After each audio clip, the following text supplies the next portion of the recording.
Θα ήθελα να πω πως μέσα από αυτό το βιβλίο μας έχετε αποκαλύψει πάρα πολλά και σημαντικά πράγματα για το λόγο. Δύο από αυτά που έχω σημειώσει έτσι είναι το απάβγασμα του λόγου που έχουμε ενσαρκώσει είναι όλες οι εσωτερικές μας εικόνες, το ένα. Ναι. Και το δεύτερο, πως με το λόγο που έχουμε μέσα μας χτίζουμε την εδώ ζωή μας στο μεταθανάτιο σπίτι μας.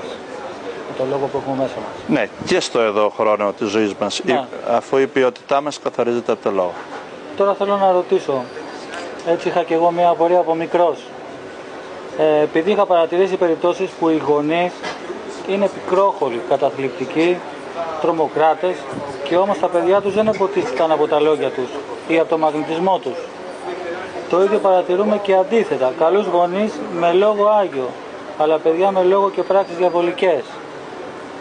Ποια είναι λοιπόν αυτή η μέγιστη αρχική δύναμη που καθορίζει το λόγο που θα δεχτούμε μέσα μας?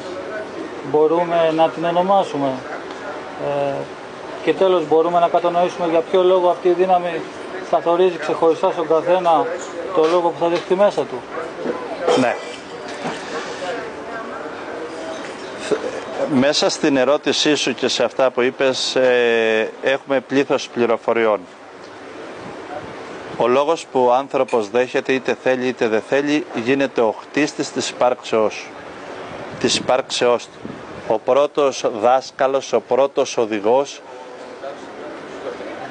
η πρώτη δύναμη που ο άνθρωπος κοινωνεί μέσα του είναι ο λόγος που μέσα του δέχεται. Ένας άνθρωπος με πικρό λόγο εξελίσσεται και πικρά. Και ένας άνθρωπος με κοσμικό λόγο εξελίσσεται κοσμικά. Και ένας άνθρωπος με πνευματικό λόγο θα εξελιχθεί αναγκαστικά πνευματικά. Και ένας άνθρωπος με λόγο απιστίας αναγκαστικά θα εξελιχθεί άπιστος. Βέβαια όλοι οι λόγοι ανατρέπονται, γιατί ο λόγος πέφτει με το λόγο, όπως και ο νόμος με τον νόμο. Τι καθορίζει, τι κυριαρχεί, είπαμε, αν μπορούμε να κατονομάσουμε. Πάνω από το λόγο, πριν από το λόγο. Ναι. Να δούμε όμως πρώτα. Ο άνθρωπος εδώ, κατά κύριο λόγο, την πρώτη εξουσία που έχει είναι το περιβάλλον του και ο λόγος που θα δεχτεί. Μπορεί ένα παιδί να έχει γεννηθεί σε καλούς γονείς. Μπορεί. Αλλά από κάπου άντλησε άσχημο λόγο. Μπορεί να γεννήθηκε από το ίδιο. Γιατί ο άνθρωπος δεν δέχεται μόνο λόγο, αλλά ταυτόχρονα γεννάει και λόγο. Ναι.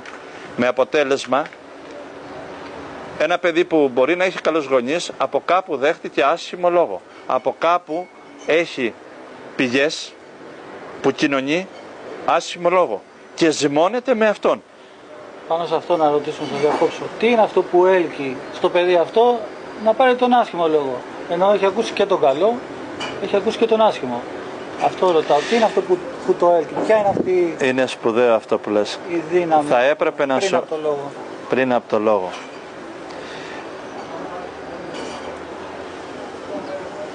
Θα μιλήσω με δύο απαντήσεις.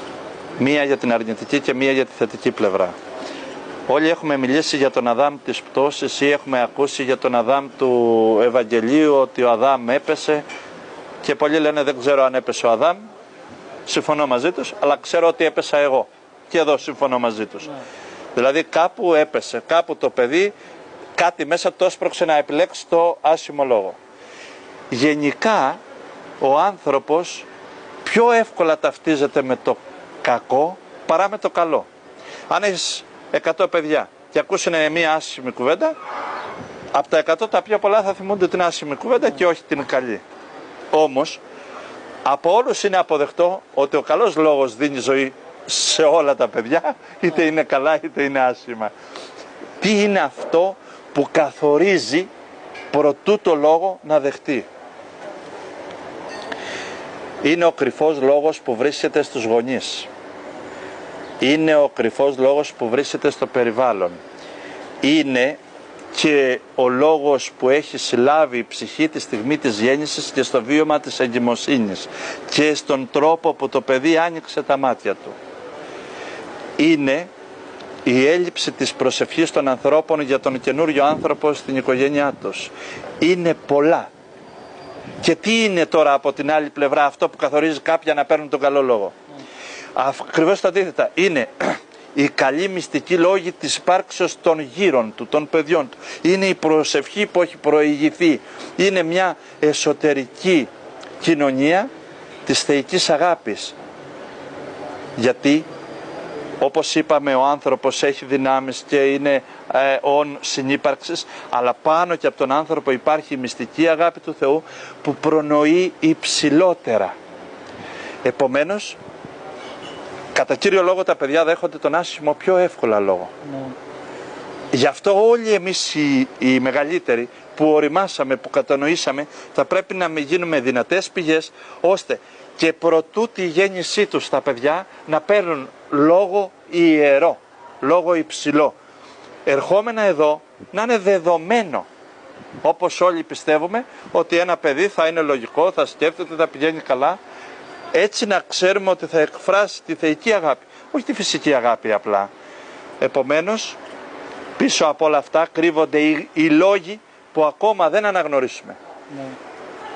Και τέλος, αν με πας πολύ μακριά, κρύβεται ο μυστικός λόγος του Θεού που γνωρίζει τα πάντα. Γιατί εμείς δεν μπορούμε να φτάσουμε και στο αρχικό λόγο της υπάρξεως.